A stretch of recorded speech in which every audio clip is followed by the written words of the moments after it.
Welcome everyone to this month's edition of On Track, and it's the 29th of July as I record this, and you're going to get news right up to the minute, and you're going to see performance figures to the end of the financial year, June 2021. And I hope you've been well. I hope you're all surviving different forms of lockdowns. We're constantly speaking to people all around the country, our clients, feeling for our clients, particularly in Sydney, just off the phone to one of them down there, and obviously some pretty tight lockdowns. So wishing you all the best. General advice warning as per normal. All that means is this video is designed for clients of McGregor Wealth Management and particularly who are using our care methodology and care portfolios. And for anyone else that's tuning in, you're welcome to take as much out of these as you like, but you shouldn't act on anything you hear in this unless you seek out advice or do your own research that's suitable to your own circumstances. In today's episode, I'm going to have a look at some of the economic and other news. I'm going to put it into context with what's been happening in the market, both share market and property markets. I'm going to talk about the returns, and it's been a good year of returns. Have a look at COVID. It's pretty hard to look at anything in the world at the moment, whether it's economics or markets, without talking about COVID and particularly vaccination progress. I'm going to have a look at a focus on yields, and in particularly on chasing income or growth. It's a conversation lots of people have. We don't have it a lot, but in talking to a few clients, I thought it'd be good to put in perspective of how we fit into that perspective.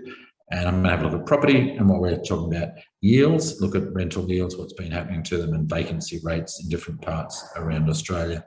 And as always, the aim of this is to help put the news in perspective so that you can rest easy knowing you've got good investments to get through all this stuff. So some of the recent news, we're likely to see Australia's GDP, and remember GDP is just the economic output of Australia. We're probably going to have a negative quarter for September, maybe down about 0.7, somewhere between 0.5% and 1%.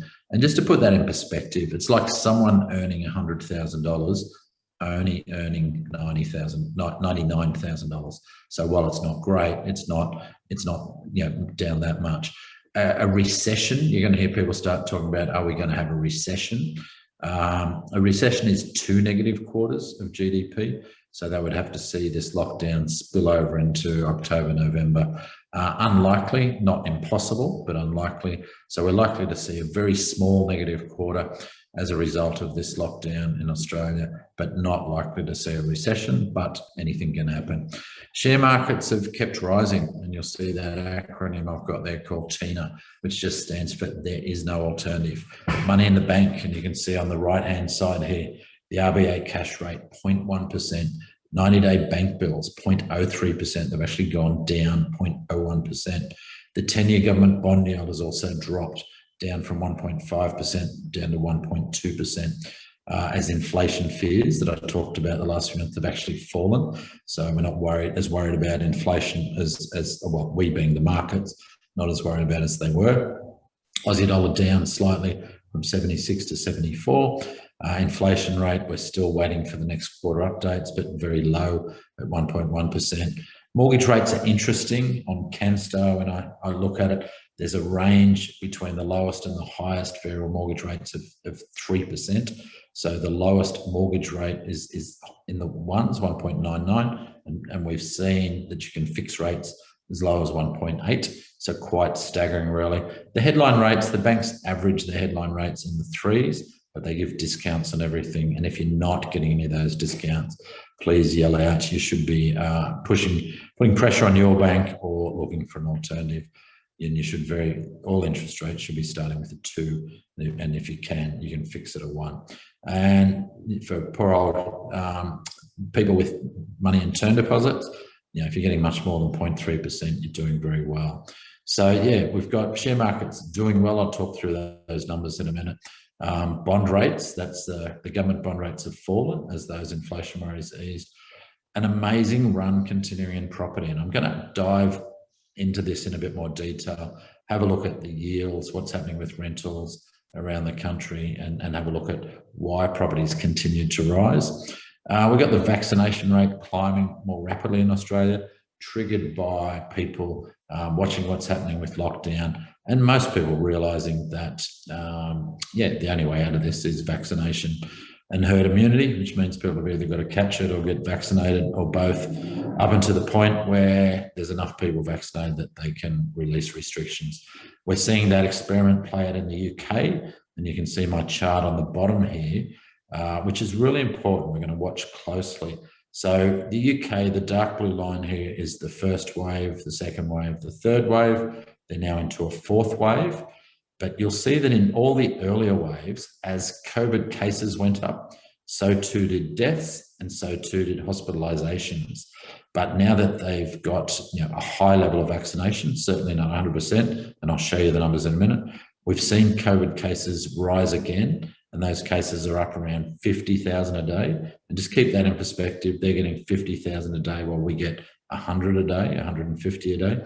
And what's happened is hospitalisation and deaths aren't going up by the same amount. They're up a little bit, but certainly in very low numbers. So the deaths are now in the sort of single digits per day, and all deaths not good, but it is a fact of life and death. And that's really an important chart because it shows that as deaths and hospitalisation lowers, that means we can start getting on with society and treating this as just another thing that people have got to deal with. So we'll watch that experiment with interest. Who knows where it's going to go? It's the UK experiment driven by Boris, and fingers crossed that we see those cases drop. And I'm going to talk about countries where cases have dropped in a minute because I find it fascinating. And the media doesn't like telling us when things are working. They're so busy giving us all the bad news that they don't show it. I just had a note there that the likely strategy until we've got a high vaccination rate is lockdown. And listening to the radio on the way into work this morning, we had Morris and we had everyone pretty much saying, until we get vaccinated, we're going to lock you down every time there's a few cases. And some people will argue against that and won't want to be vaccinated, and that's fine. But others will realise the only way out of this is enough people vaccinated. You'll see that the bar to panic and the bar to lockdown gets lower. Have a look at the last wave. Last year in winter, look at the cases in Victoria. We actually got up to 700 cases a day in Victoria. Now, you would think if you're listening to the media and the premiers, they were at the same stage that Melbourne was in last year, but we're actually closer to 150 cases a day on average at the time of I'm recording this. So hopefully it doesn't get to that 700. It seems to be trending sideways, so it's not rising exponentially. We'll see where it goes. But I feel like the tolerance for coping with cases is very low. We saw Adelaide lockdown with just 5 cases in the community. Now, they'll argue they saved that going to a bigger amount. We won't know. We're seeing mask wearing in most places in the country, and even in Queensland, where we're not locked down, still wearing masks in public places. I'm not going to get into the pros and cons of that. There's a lot of hypocrisy and double standards and inconsistencies in all this stuff, but I recognise authorities have got to do as much as they can. Just a quick update before I get into the rest of the news. You will have possibly received some emails or notice from your portfolio providers just saying a change of licensee managing the care portfolios from GPS Wealth to Eastern Wealth. Now, some of you might recall, GP Wealth is the group that myself and Greg Holman started in 2012. And we ran the care portfolios out of GPS Wealth just up until recently. We made a decision to move that across another legal entity to Eastern Wealth, and you may or may not recall, but GPS Wealth and Eastern Wealth merged in 2017. So we've been operating as one company before then, but it was just a decision made to separate the portfolio management from the day-to-day financial advising. So same investment committee, same investment process, same portfolios, nothing has changed except the legal structure that we manage that under. And I would point out that I'm with ASIC, every Australian financial service license, and both GPS Wealth and Eastern Wealth are AFSLs, that's Australian Financial Service Licenses. They all have responsible managers. I am one of the responsible managers on both GPS Wealth and Eastern Wealth. and have been since both those started. So no change there. Feel free to call us if you want to discuss anything, but it's just a little bit of administration changes effectively. So let's have a look at the returns, and these are the financial year returns to the end of June 30. And yeah, very pleasing considering where we were this time last year. So this time last year, the ASX 200 was just starting to push back up towards 6,000. It's about 7,400 as I speak at the moment. And the one-year returns, from conservative portfolio of 7 up to moderate of 12, 18 for balance, 24 for growth, 30 for high growth. And when you put them all together with other bits and pieces, a typical balanced investor would have seen about a 19% return last year, growth 22, high growth 24. So very pleasing. You need to look through the one-year return. They're not normal returns. We obviously had a bad year the year before, but when you look to the 3-year returns, they're almost textbook. For years, I've just been projecting, 5, 6, 7, 8, 9, 10 sort of returns, inflation plus 2, 3, 4, 5, 6. And if you look at the 3 and the 5-year returns, they're absolutely consistent. Well, they're ahead of that at the moment. 5-year return for high growth, for instance, 11.05%, and in a 2% inflation, well, it's about inflation plus 9. So the portfolio is doing very well. Our goal, as always, is to have below average fees and above average performance, and it's a big tick on both of those. We've got the market pegged at just a little over expensive, fair to expensive. But it's fair to say if interest rates are going to be low for a long time, which we think they are, then markets are very much reasonable value compared with interest rates and other things. So nothing to be too cautious of. The main areas that we worry about are when the market starts to push up into that high expensive and FOMO, and we're nowhere near that at the moment.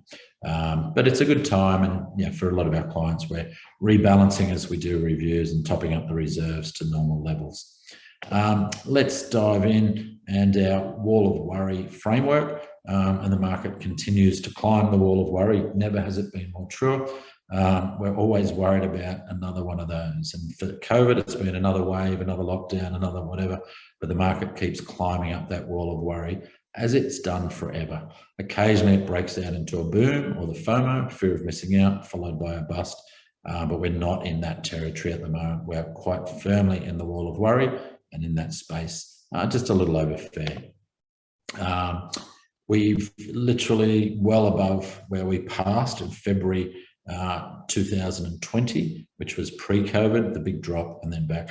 That drop, you've all just survived the 5th biggest drop in history. As I've said previously, it was the fastest major decline and the fastest recovery, but it was the 5th biggest back since 1900. So well done, and I can confirm again, we had no clients panic throughout that, and all clients have enjoyed that recovery. We hear of people, friends of clients and other people we know, who panicked during that downturn, and they're still waiting to get back in. They've missed out on a 50% increase in equity markets, which shows the perils of trying to time markets, because we're destined to do the wrong thing at the wrong time. Let's have a look at vaccination rollout around the world, and you can see this ladder. It's not the Olympics, but this is the Olympics of vaccination, with Canada currently sitting in gold medal spot, followed by the UK and Israel. This doesn't include every country in the world, but the major ones. Australia is in the middle. We're pretty much bang on the world average, so we're very average. Our first jabs were up to about 33%. And it's interesting, surveys, when I talk to my clients, nearly all of our clients over 60 are fully vaccinated. So congratulations to those of you that have got that. And I would say I respect the rights of anyone to not be, but it appears that it's the only way back to normal.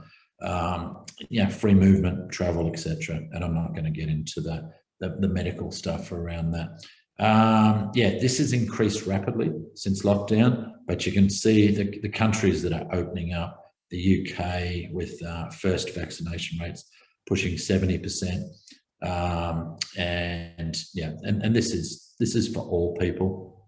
The US is right up there as well. New Zealand's not on this chart, but they're slightly below Australia. They're not too bad. They're at about 20%. Indonesia very low.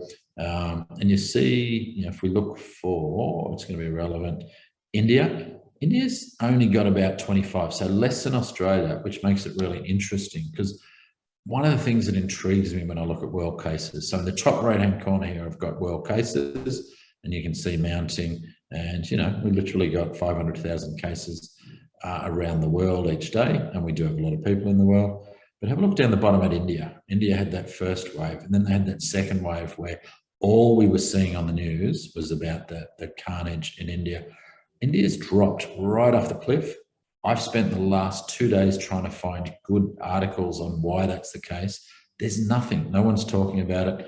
And it's purely because the media is so busy on whatever the next bad news is that they're not pushing in there. So still 38,000 cases a day in India, or 30,000 is the current average. But in a country of billions of people, relatively modest. Now, there's a few theories. One is they're not counting as heavily. People aren't going to the doctors, they're not getting tested, so it may still be high. But also, the only way ever to build herd immunity against something like this is people getting vaccinated or catching it, and potentially that herd immunity is rising. But Indian deaths and cases are down, which is a good thing. I've put the US and Europe up here as well on the left-hand side, and you'll see that similar pattern where new cases are rising, but deaths are falling and hospitalizations are falling. And that's the same pattern in Europe.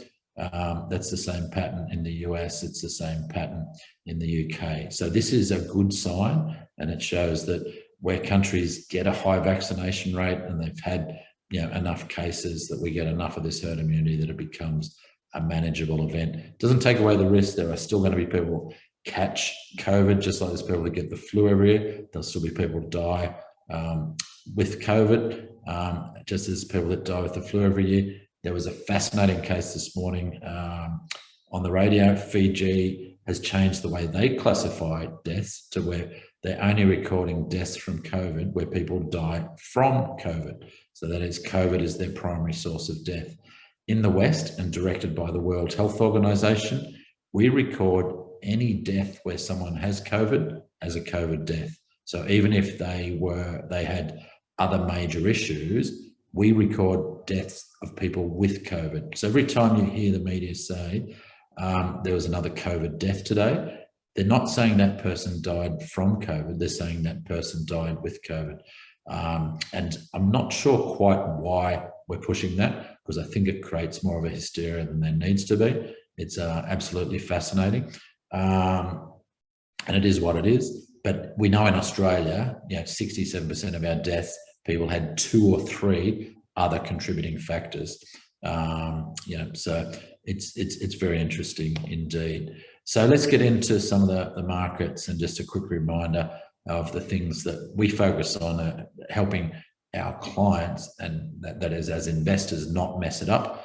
And I keep saying it every day as I speak to you guys in our meetings. I've never, ever seen the media have such an enjoyable time over such misery. They've got everyone glued to the eyeballs. Thankfully, the Olympics are on as we speak, so there's a bit of positivity and a bit of good stuff. But even the media cover of the Olympics keeps going to, Japan's COVID situation, the arguments it's caused in Japan over where they should be having, and it's very hard to get a real view about what's actually happening. That leads to all these other issues, and I'm going to touch on a couple of those today, but I'm going to focus a little bit on performance and how people chase performance in terms of chasing income or growth. I won't go through our portfolio there, but you'll hear this question: should an investor be chasing income or growth? So in the share market, that's like asking, should we be buying companies that have high dividends or companies that are likely to grow? And I just think it's the wrong question. And I'll talk about why. It's an age-old debate. It's driven by what I call the action industry, newsletters, stockbrokers, etc., who like to sell ideas that people can trade, and they obviously get paid via people buying and selling shares. Generally, in any asset class, a higher income is an indication that there may be higher risk. So what I mean by that, if you see, like we do at the moment, AMP has a historical dividend yield. So that just means the dividend divided by the current share price is above 10%.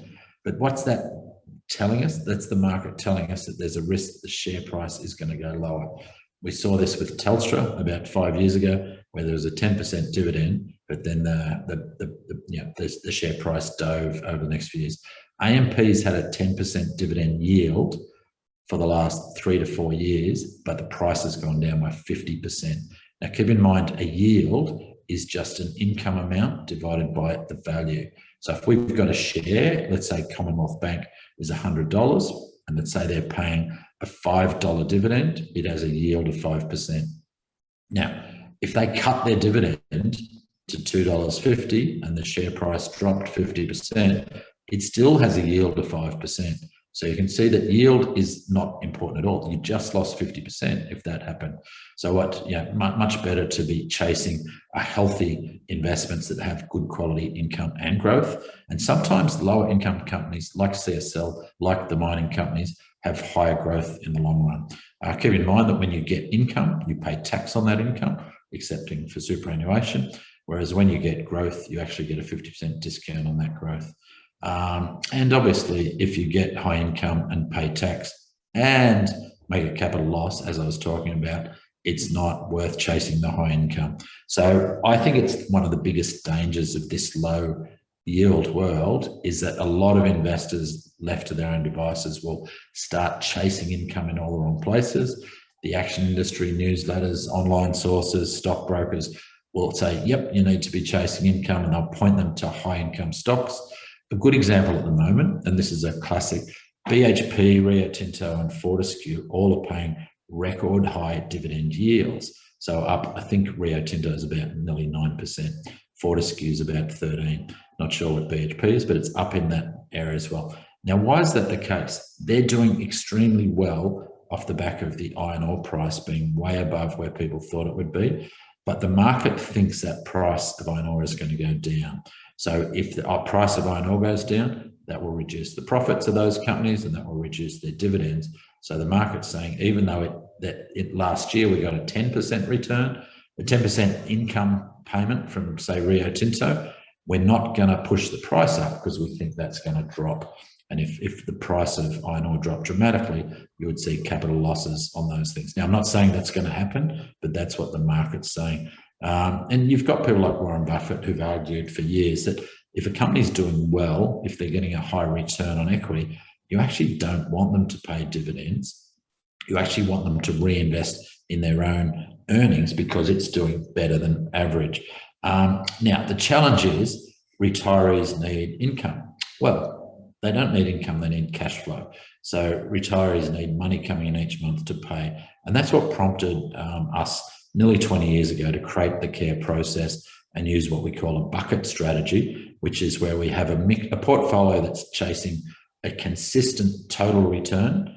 And we have the income from that go into a bucket, which is the reserves. And we top up that reserve so there's always money to pay the cash flow that the retirees need. That completely takes away our need to chase income. And what you find is a lot of the investments, CSL is a good example of that.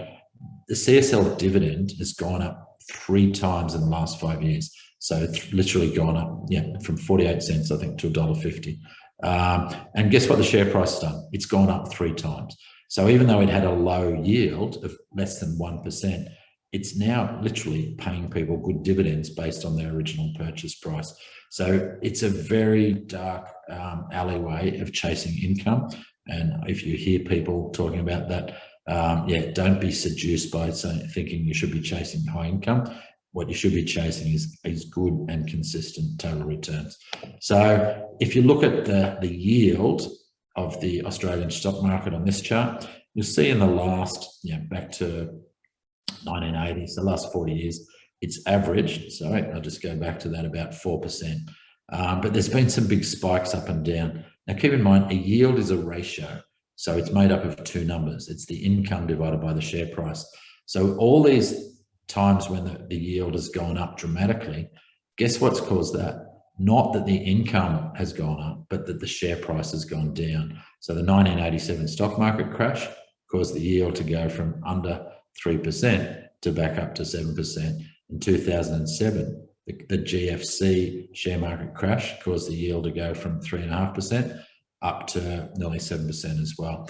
And what we've seen this time around, so far, this only goes up. This is historical dividends. So what you're going to see here, so this looks at the last 12 months. So the numbers we're looking at here show the last 12 months. So dividends dropped, share markets stayed, or came up. So initially there was a spike as the market dropped, but then as the markets recovered and the dividends have held, the yield has gone down because the price has gone up. And what we're going to see is that sort of come back to normal. But in a current world where term deposits are 0.3%, a 3 to 4% return on the share market just for the dividend component is not too bad. And when you consider your growth on top of that, it's pretty good. So let's have a look at each of the components or some of the sectors. So Aussie Shares finished the year up 28.46%, and you can see in the top 10 holdings that sit inside the Vanguard Australian Share Fund, you'll see some pretty impressive returns as high as 48% for BHP, once again off the back of that iron ore. The banks had a tremendous recovery, up to 60% for some of them. ANZ Bank, Wesfarmers 36%. You can see the worst performers in the top 10 at the moment were CSL and Woolworths. But that's smokes and mirrors again too, because they did really well during COVID because people didn't sell them off because they were providing basics, and they haven't rebounded as much since. If you looked at the 3-year returns, these would all be much more close. And when you go to the Australian share market 3-year return, you see about 9.74%. That's reflected in these charts. We can't see COVID in our 1-year chart now. It's just a rising market, but you can see it in this 5-year chart down the bottom. A massive drop, but well and truly back into new high territory. US market, same story, 25% in Australian dollar terms for last year. A good month in the last month as well of the year, up 5%. And you'll see companies like Apple up 56%, Microsoft up 42%, Amazon up 21%. The highest one here is Tesla, up 119%.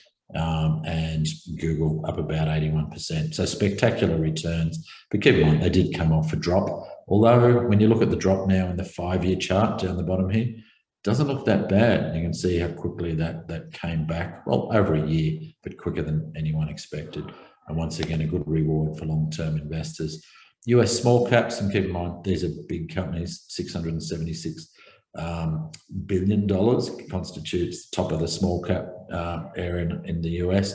You'll see some companies like Macy's that you might be familiar with, lots that you're not so familiar with here, but some spectacular returns for some of those, and some less than spectacular, but overall 53% for US small caps, which sits in our core portfolios and sits in the active portfolio. So very much a contributor to returns. We only have a smaller amount of this in all the portfolios because it's much more volatile. But yeah, a very important part of the portfolio. Our global leaders, so these are the top 100 companies in the world. And as well as the big tech companies includes things like Nestle, Johnson & Johnson, Samsung, Procter & Gamble. 25%, another great year. A great 5 years, 5-year returns for that sitting at about 16%. So they're a bit above average for US companies, US small caps and global leaders. We're watching those closely. We recognise that they've had good returns. We recognise where they've had good returns, there's a potential for corrections. But what we're seeing every time there's a correction in the market at the moment, a lot of cash on the sidelines comes in and buys the market up because people have been waiting for opportunity to get in the market. So we don't think there's big likelihood of big drops, unless of course there's that black swan event like COVID was. It's very hard to think of any at the moment, but that's what makes a black swan event. Emerging markets, also a very good year, 28%, not quite as strong over 3 years, but still a very respectable 9.5%, which is bang on the long-term history and that we would expect from those as well. And emerging markets includes companies like Vale, the other big iron ore producer. You'll see that sitting in the emerging markets portfolio. It's had a spectacular recovery, up 108%, also off the back of iron ore, but also off the back of it was hit pretty badly. They had some mining shutdowns and floodings and all sorts of disasters, which pushed up the price of iron ore, but they're slowly coming back in. And experts do predict iron ore to drop Gold had a negative year, down 5%. That's a good thing because everything else went up. And gold is an insurance policy in the portfolio. It tends to go up when other things are a bit shaky or when we're worried about inflation. So you saw gold come back a bit in July, July, when the market's worried about inflation, but it's backed off a little. But yeah, it's contributed over 3 years, 13% to the portfolios as well. Let's dive into property and what a market. Look at that sea of green. Everywhere in Australia is up just on a capital city base. There's actually a few suburbs that are down, but they tend to be apartment-driven suburbs in the middle of the capital cities. I'll talk about that in a minute. But you've got here, Sydney up 19%, Melbourne up 9%, Brisbane up 16%, Adelaide up 15%, Perth up 10%. Everything up, units, houses. Units not so much. You'll see the unit numbers are much lower, except in Darwin, where they're up 20%. So yeah, very rare that you see everything going quite so hard. I want to dive into a couple of things. Firstly, another version of a tale of two cities, but Australia has a lot of different property markets. So there's no one market. So be very careful about when people say Australian property prices are high, ask them which market, because you have state markets, city markets, and then you've got particular suburbs and regional plus city. Have a look at just Sydney versus Brisbane. So this is Greater Sydney, Greater Brisbane. From 2002 to 2011, Sydney prices only grew 27% in total, while Brisbane went up 143%. That means Brisbane doubled. And then from 2011 to 2018, Sydney doubled, while Brisbane only went up 24%. So these markets have often been out of sync. What happens is Sydney gets ahead, and then people will sell up out of Sydney, migrate to Queensland, and it catches up the prices. And we're probably in that phase at the moment where you would think Sydney will sort of flatten out at some stage and Brisbane will catch up. No guarantees, but certainly if you were thinking about the next 10 years from here, you would expect that to potentially flip around again. Now, some of the headlines in the property market, we've got rental vacancy rates at the lowest levels, but it's still high in some pockets. So I thought I'd throw up some of those. So on the left-hand side here, you've got Noosaville to Wanton, up where we are, where you've got vacancy rates at record lows, below 1%, actually below 0.5%. That just means it's very hard for people to find rental properties. And if you've got a rental property and someone leaves, you'll find a tenant literally straight away. Over in Perth, in Leederville, 6014, same thing.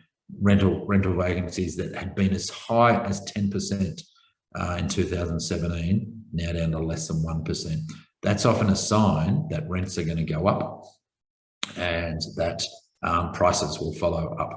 Have a look at vacancy rates in the cities though. So if you look at 2000, Sydney City, vacancy rates at COVID hit 16%. They're about 7% at the moment, so still very high.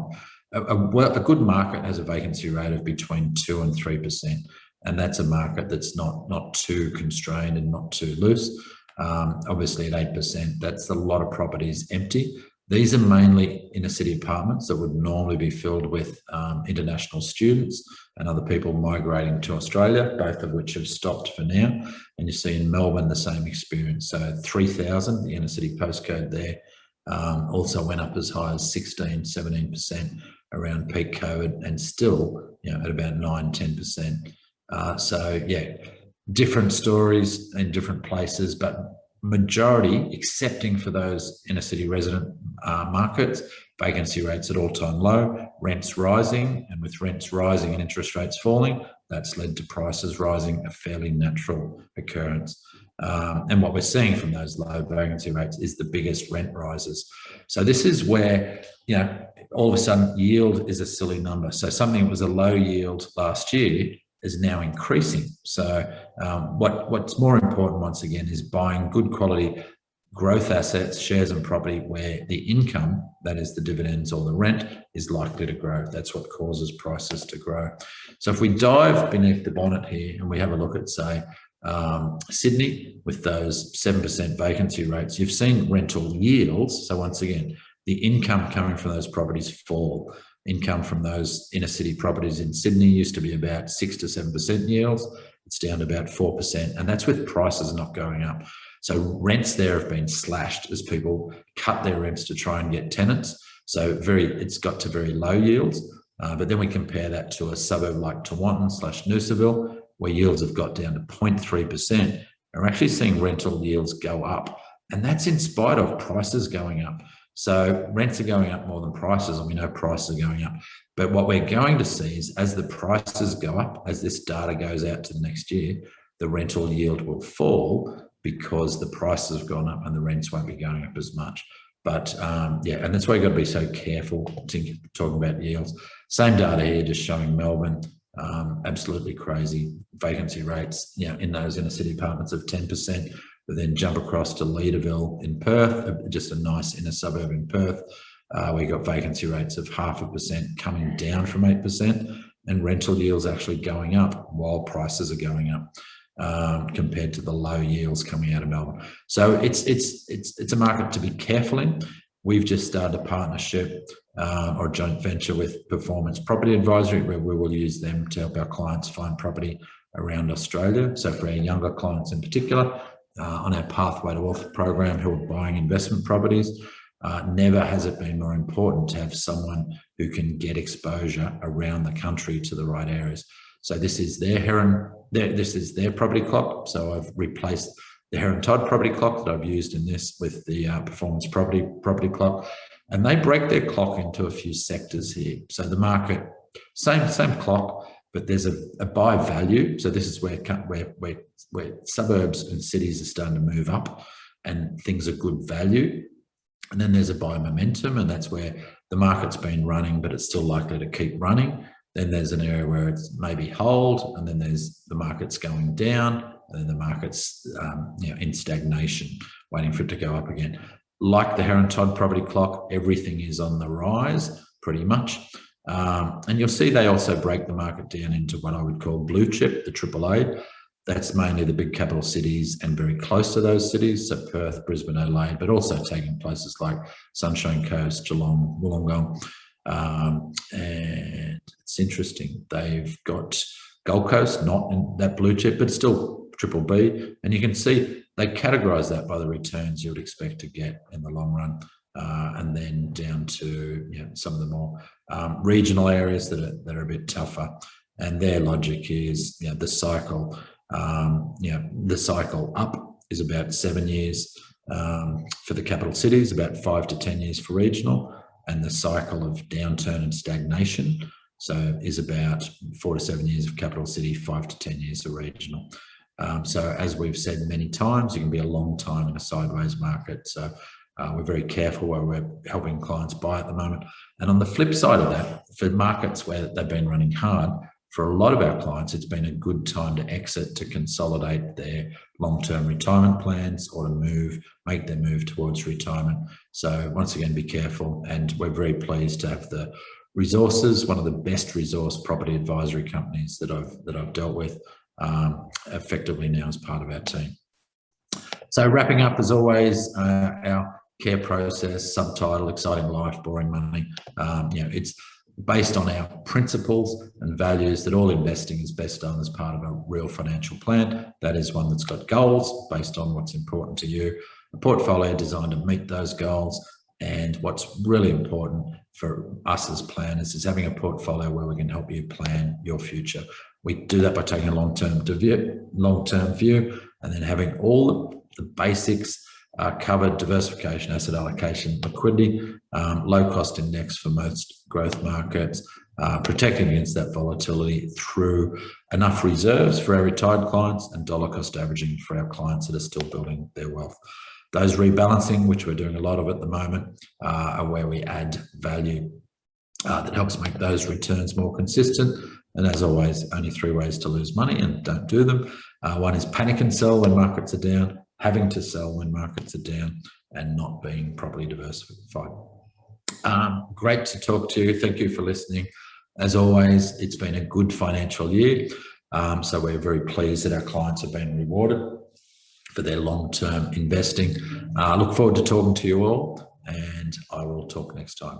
Rob McGregor signing off.